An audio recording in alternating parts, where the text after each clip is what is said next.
Hello everybody and welcome to Forever Motorsports on Forever Sports for this weekend, the Miami Grand Prix, of course, taking place in America, our first American race of the season. Miami, of course, a very new circuit on the Grand Prix calendar, debuting last year in 2022. And it's hopefully building up towards what could be a very, very good weekend. Lots of news to talk about, lots of things to go through, and of course we do have expert analyst and commentator Reece, who's with us. Hello, Reece. How are you doing? Are you keen for this weekend? I'm doing well, thanks to yourself, Mark. Yes, I'm extremely excited for this race weekend. A lot of upgrades that we didn't necessarily see the full potential of last weekend in Azerbaijan. Hopefully being able to be honed in a bit this weekend. The likes of Red Bull, Mercedes, also with a big upgrade, Ferrari, McLaren, a lot of other teams further down the grid as well. Yes, and we'll get through all of that today in our preview, of course, for the Miami Grand Prix weekend. So just some facts, just to go straight through it, into it.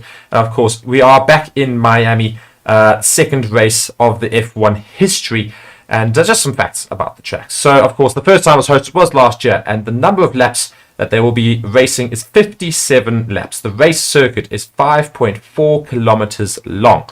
The total race distance, therefore, will turn out to be 308 kilometers.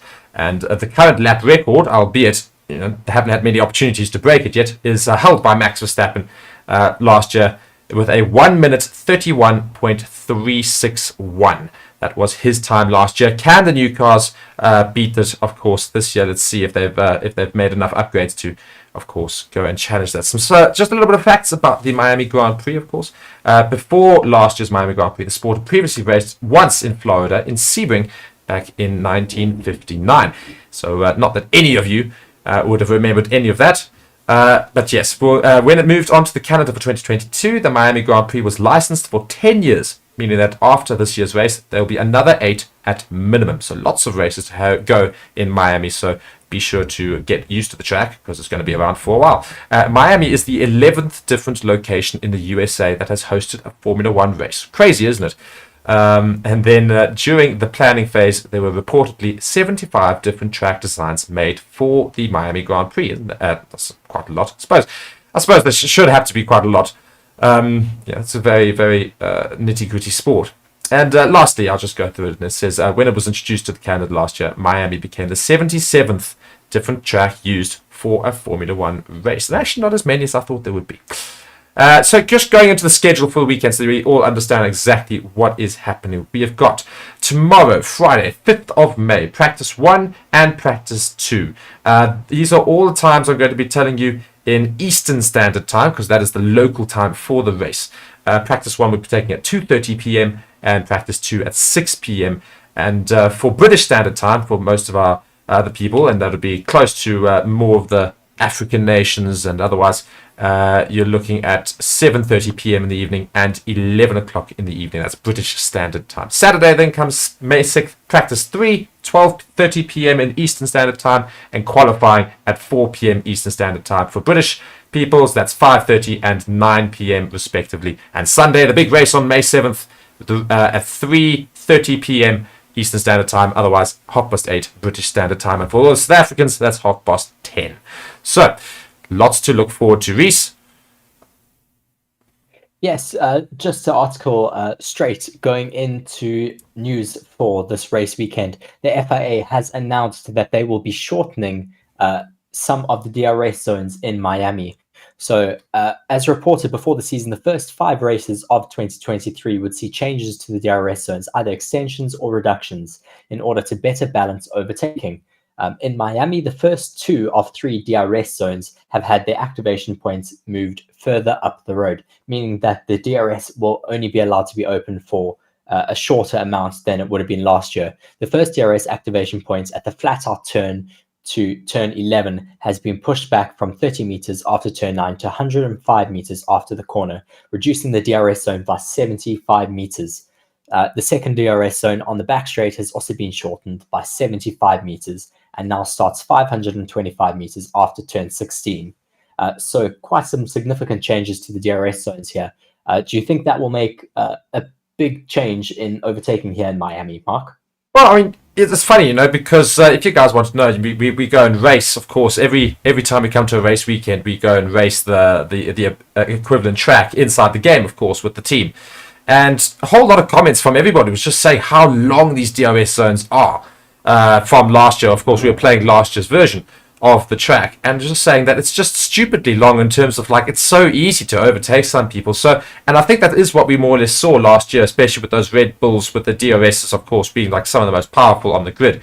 They found it so easy to make use of DRS to get ahead of everybody last year, and shortening the DRS zone would, of course, result in Red Bull having a less opportunity, I suppose, in terms of it's a smaller space. I still think they're going to do absolutely fine with it, but what it certainly does do is it does reduce the ability for the attacking car to overtake the defending car, and gives a bit more favor in the defender. Of course, having a shorter DRS zone, it's less time for the DRS to be open. Car in front can, of course, defend a bit better, and that's what we do want to see. We want to see some genuine defense, see cars right on tails for longer, so hopefully that results in better racing this weekend. Yes, for sure. Certainly looking very much forward to that. Going now on to Red Bull, Mark.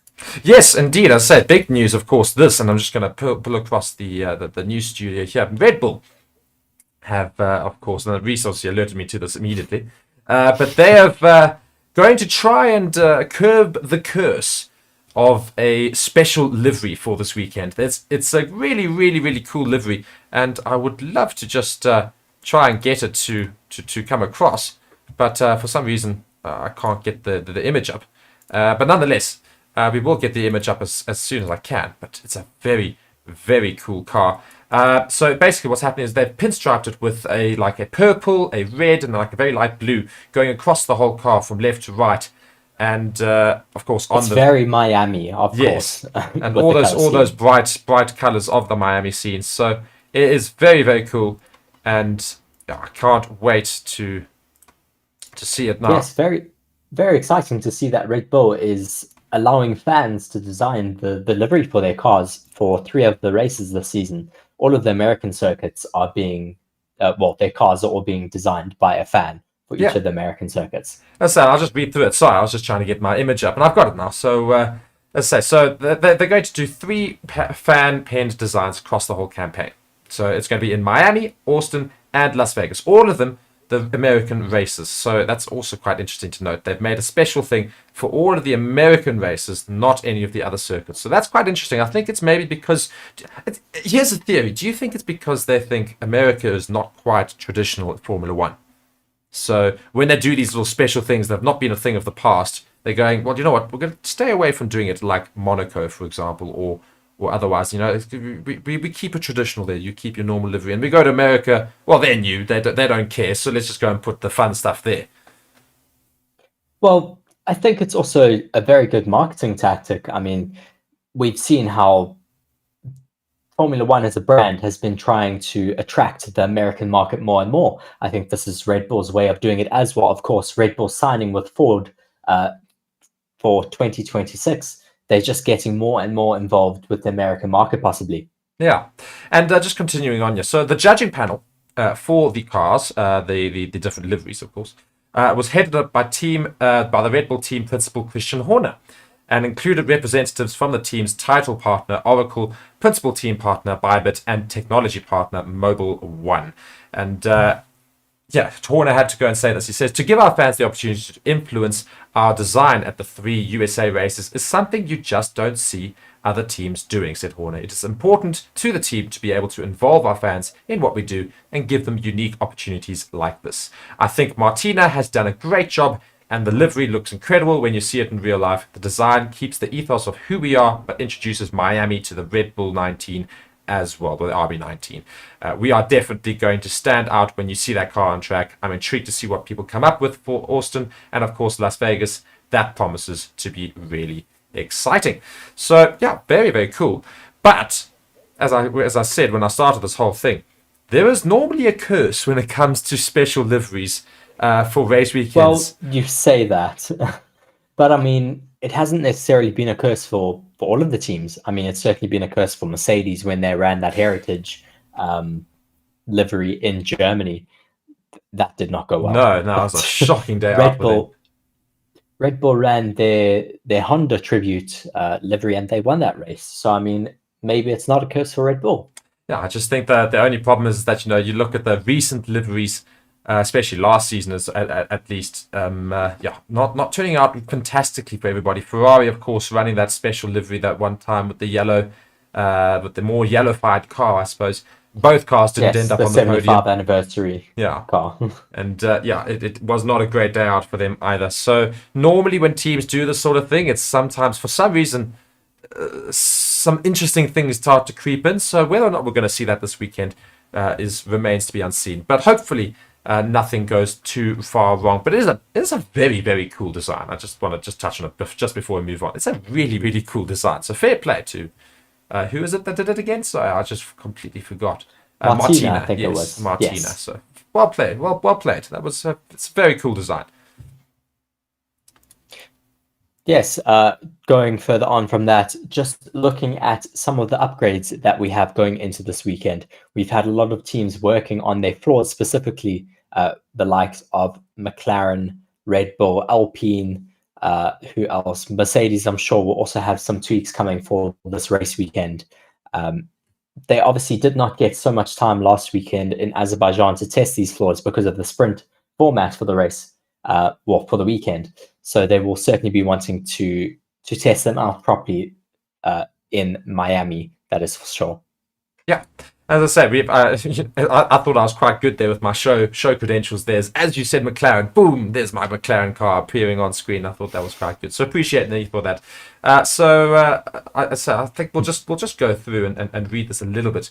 And it goes, it says in McLaren's case, the altercations being made might at first appear to be isolated to the floor edge and edge wing, but definition and contour changes have been made to the entire surface of the floor.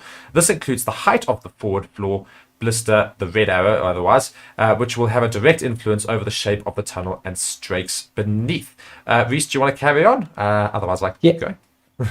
I was waiting. I'll take over for LP. I'll tell you. Okay, perfect. So it just says, meanwhile, the section of the floor, this is still from McLaren, meanwhile, the section of the floor that encloses the lower side impact spar has also been modified with a crescent-shaped blister shrink wrapped around the safety structure to tighten the floor's bodywork.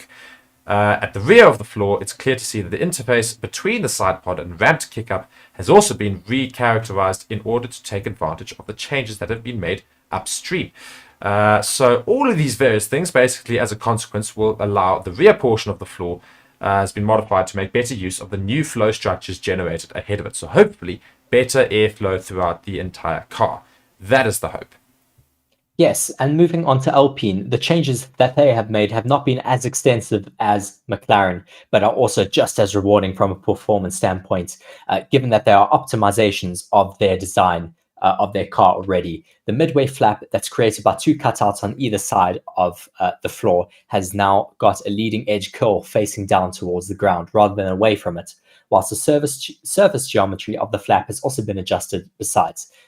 Thereafter, the floor has been contoured slightly differently in order to take advantage of the alterations ahead, and further modify the floor structures received by the floor cutout.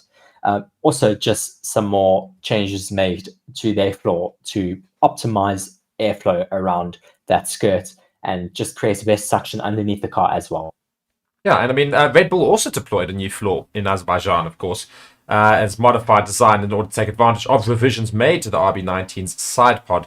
So you're going to see lots of new floors this weekend, and lots of upgrades on various cars, which will be very interesting to go and look at, because I think we might finally see a bit more of a packed. And I know we say this every week, but I genuinely do feel this weekend, I think we're going to see some changes with regards to at least the midfield. I think you're going to see McLaren improve dramatically, and I think we're going to see Aston Martin and Ferrari, Mercedes, they're going to battle it out a lot more, I feel, this weekend. I still think Red Bull will be quite clear on top. But the challenges after that, I think, will be certainly making a bit more of a statement. Well, we'll have to hope that Red Bull also don't make too much of a step forward this race weekend. Obviously, a lot of talk still going on that they haven't optimized last week's floor. So will that come into play this race weekend? We'll see. Maybe it was a high speed floor for them for higher speed tracks. We'll have to see. But yes, hopefully we will get some closer racing this weekend. Yeah. And moving swiftly on to just a little bit of news just going into the weekend, not necessarily regarding Miami, but Leclerc is on Mercedes' F1 radar for the long term, but not now, says Wolff. So that's very interesting in itself. The Mercedes boss Toto Wolff says Charles Leclerc is definitely a long-term option for his Formula One team, but has ruled out any imminent move for the Ferrari ace. Speculation emerged in recent weeks that Leclerc was in talks with Mercedes as a pound as a possible replacement if Lewis Hamilton does not stay into next year. But Leclerc himself denied there's been any contact with Mercedes or its boss Wolff, although he intriguingly added the word yet at the end of his sentence. Speaking at the Azerbaijan Grand Prix, Wolff himself also rubbished suggestions that dialogue had opened between the team and the Monegasque driver. However, he said it would be foolish of the squad to ignore Leclerc as an option for the longer term. Wolff goes on to say, Charles is a super guy and for the long-term future, someone you need to always have on your radar. And that's clear, but not for the short and the medium term. Wolff explained that the only time he had personally spoken to Leclerc recently was when he bumped into each other at the Melbourne airport on their return from the Australian Grand Prix. Leclerc's current deal at Ferrari runs until the end of the 2024 season. The current Mercedes driver, Lewis Hamilton, is out of contract at the end of this year. So, yeah.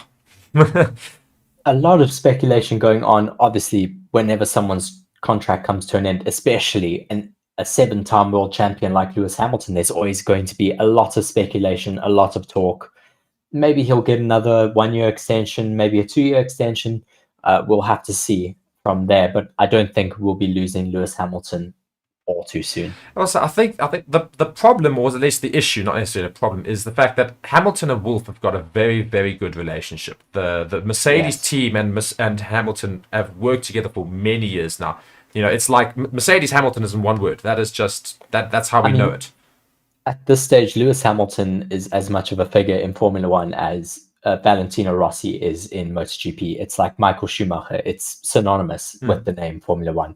Exactly, but I think it's also when you look at the team, you know, it's difficult for Mercedes to go and say, well, you know what, Lewis, you're getting on in years. You're not necessarily as good a driver as you used to be. We need to move on to the next best thing, which maybe they see as Charles Leclerc. He would be a very good replacement, of course. I mean, Charles Leclerc, definitely one of the top drivers on the grid. You see it in that Ferrari. You know, Carlos Sainz got that same Ferrari, yet Charles Leclerc seems to always manage to get a bit more out of the car than Carlos Sainz. And I mean, we see that most in qualifying, where he outperforms sometimes the Red Bulls in a Ferrari that shouldn't be there. Exactly, as I say. So Leclerc's driving credentials are certainly there to say that any top team would have him. Red Bull would happily have him, I'm sure, if they were given the opportunity at any point. Imagine a Leclerc-Verstappen partnership. That would just be absolutely ridiculous. I don't know. I would not want to be Christian Horner. No. You were leading that team. Gosh. No, not at all. But as I say, so when Mercedes do need to replace a driver, Leclerc is certainly up there as the ultimate choice in terms of best driver on the grid. You look at Max Verstappen. After that, who's your best driver? I would probably say Charles Leclerc at the moment. Not necessarily saying Lewis Hamilton's not there, just saying that in terms of future proof, Charles Leclerc is certainly there. And Lando Norris maybe as well. George Russell in with a shout, but he's already at Mercedes. So, you know, I wouldn't be surprised at all if when Lewis Hamilton does leave, whether it's next year, the following, or the following after that Charles Leclerc is the one sought out by Mercedes. I mean, it would be a very, very interesting partnership, Charles Leclerc and George Russell. Both, I think, very big, prominent figures, but I think they would make a good team. George has shown that he's a very good team player, as well as Charles has also shown he's a good team player. I don't know if a Charles and Max driver team up would work, because they both would just clash too much. Yeah, I don't think that would work very well. But yes, so that's all speculation there from Toto Wolff and Charles Leclerc, or Charles Leclerc.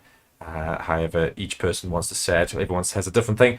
But yeah, and moving on to a little bit of just slightly separate information. Reece, you've got some news on F2. I'm actually going to hijack that a little bit and put in some Formula One 23, the game, coming out very soon. Yes, we completely forgot about it when we were setting up the stream. But very, very exciting to have Formula One 23 coming soon. EA Sports Formula 1 23 has been unveiled with a slew of fan-requested features and the return of its Breaking Point story mode. Not only will we see the return of Breaking Point, the immersive story mode, including Aiden Jackson and Devin Butler, but the new game is also set to include new improvements on the physics and, importantly, the full roster of drivers, teams, and tracks for the 2023 Formula One season from day one. That is what we want to hear as fans, of course.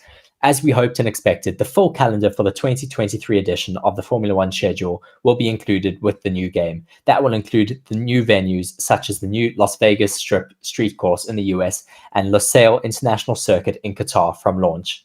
So keen for racing Las Vegas. I reckon that's going to be the best track of the year. I do actually think, looking at that Las Vegas track, I think that is going to be the best race of the whole season. I cannot wait to race it. It's going to be so awesome. Yes. It's really going to be such an amazing track, not just to play in the game, but to watch later in this year.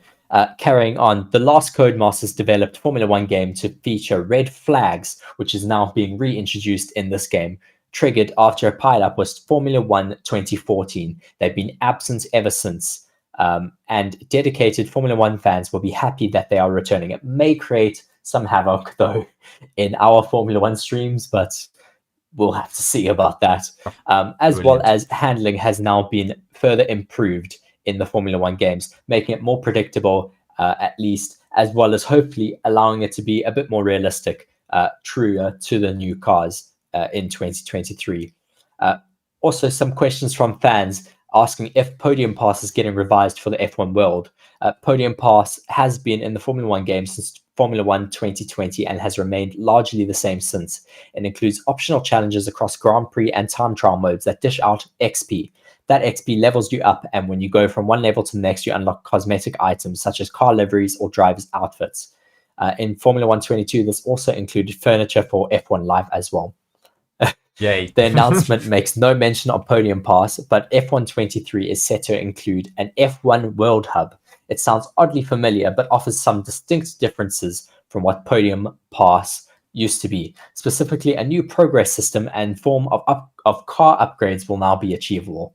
How it ends up being being monetized is yet to be confirmed, but we can say that Bitcoin, the virtual currency with Podium Pass, is returning.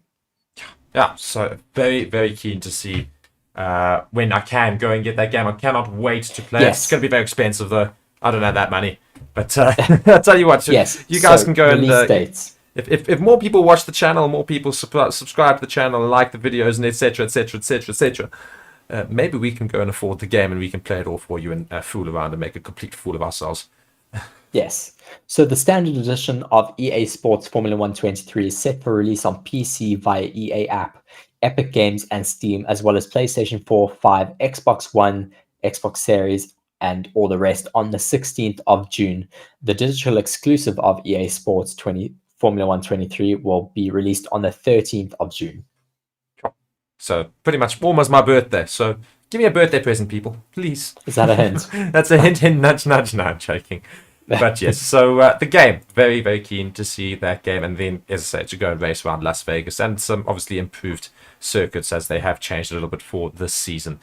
And just moving on to a couple of last articles before we finish up the preview for the weekend. Do we want to go over Behrman, Reece? Yes, I think it would be a very interesting article to read out. So just looking in Formula 2 at the moment, some talent hopefully coming into Formula 1 in the near future.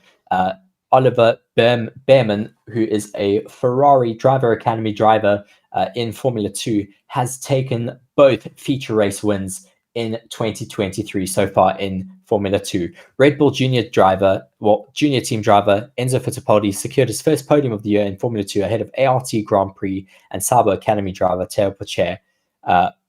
Behrman, who held the lead from pole at lights out, as Pourchaire made quick work of Fittipaldi for P2, with Behrman obviously taking that race win. Behrman is looking very interesting to watch in the future. We could hopefully see him in Formula 1 very soon. And as I say, we talked about Charles Leclerc earlier in regards to his potential moving to Mercedes in the next few years. Maybe Charles Leclerc does leave and the replacement is, in fact, Oliver Behrman. So that would be very interesting to go and follow as well. It's looking like they may need to replace Carlos Sainz. So we'll have to keep an eye on who Ferrari have seats.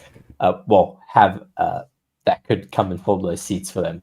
Do a driver swap, send Hamilton to Ferrari. Well, there's been so many rumors about that as well. So, dear, shocking. But yeah, lots of potential moves coming up. But very good to go and watch F2 as well, people. Really, really cool. You go and see basically the Formula One drivers of the future. And just to end off, quite an interesting little fun article here. Toto Wolff. He is going to go and teach an MBA course at the Harvard Business School. How cool is that? Mercedes Formula One team principal Toto Wolff has extended his relationship with the Harvard Business School by becoming an executive fellow and guest lecturer. The Austrian will teach a course for first and second year MBA students under the title Mercedes F1 Leading a High Performance Team.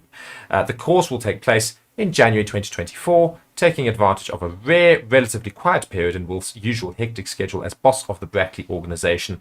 Wolff will teach the course in conjunction with Professor Anita Albers, with whom he has worked closely in recent years. Dutch-born Albers followed Wolff and the team during the 2021 season, studying the way he operated, and wrote a case study called Toto Wolff and the Mercedes Formula One team. Very original name, isn't it? Which led to previous appearances by Wolff at the university's campus in Massachusetts. The pair also collaborated on an article in the prestigious Harvard Business Review called Number One in Formula One, which encapsulated Wolff's approach to leadership in 6 lessons. The executive fellow role is granted to people working in various areas who are willing to teach in their spare time along with their day job. So very, very cool from Toto Wolff to go and take part in this. And but also, what an honor. To be asked by the top university in the world to go and explain exactly how you do things, because that's what people want to know. yes, for sure. And Toto Wolff says there in the article, I feel very honored and privileged to continue working with the incredibly bright young minds at Harvard, said Wolff. Whenever I step on campus, I'm inspired by the students' curiosity and ambition, and I leave energized by the special learning environments they create together with the brilliant faculty. We very much look forward to welcoming Toto back to the campus, said Albers. So clearly a very, very exciting opportunity there for Toto Wolff, as well as the students at Harvard. I say more for the students. Imagine being a Harvard student, you go there and then Toto Wolff telling you how to make Formula One cars. Not quite, but obviously how to run a team. Would be awesome. But otherwise, people, that does bring us to the end of our preview for the Miami Grand Prix. Reece, I'm going to hit it as we always do. We're going to have predictions. Your top 5. Go. For 5th, 4th, 3rd, 2nd, 1st. Go. Oh, gosh. From 5th? Yes, from 5th. Because I really want to introduce other drivers into this, not just the podium places. 5th, Lewis Hamilton, Carlos Sainz P4, Lance Stroll P3. Gosh. Can I change Lance Stroll with Fernando Alonso? I was about to say, I made such a reaction. I was like, why Lance Stroll out of the 2? Sergio Perez P2 and Max Verstappen P1. So you have Carlos Sainz higher than Charles Leclerc? Well, let's see. Yes, I know. I did put you on the spot there, so you might well change that. But nonetheless, I'm going to go with my top 5 here. I'm going to say Carlos Sainz P5. I'm going to say Fernando Alonso in P4, Charles Leclerc P3, and then Perez 2, Verstappen 1. I think that's my top 5, and I wouldn't be surprised at all if we did actually see that. I'm sure Mercedes will sneak in somewhere. Maybe Fernando Alonso sneaks onto a podium again in that 3rd place. Well, let's see what upgrades Mercedes bring this weekend. We will obviously be watching that very closely starting tomorrow evening. What time did you say, Mark? As I say, Eastern Standard Time. I think, as I said, it was 1:30. But anyway, we'll be streaming from about, we'll probably go live at about 9 p.m. South African Standard Time. So now. So pretty much now, tomorrow, exactly 24 hours. But obviously this is a recording, so it is 9 p.m. currently. Very keen to go and watch that. And of course, be sure to subscribe to the channel, like the video, comment, tell us your thoughts about what's going to happen this weekend with regards to Miami. And be sure to watch the channel and subscribe and turn on all the notifications so that when our live streams do go up, you can be notified. Come and join us and we can chat live throughout all of the sessions this weekend in Miami. Reece, any final thoughts on what's going to happen this weekend?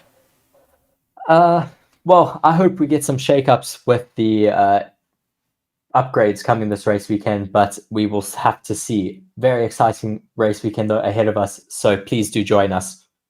Indeed. Perfect, guys. Thank you so much for watching Forever Motorsports on Forever Sports. I've been Mark, Reece has been Reece, and we'll see you this weekend. Goodbye.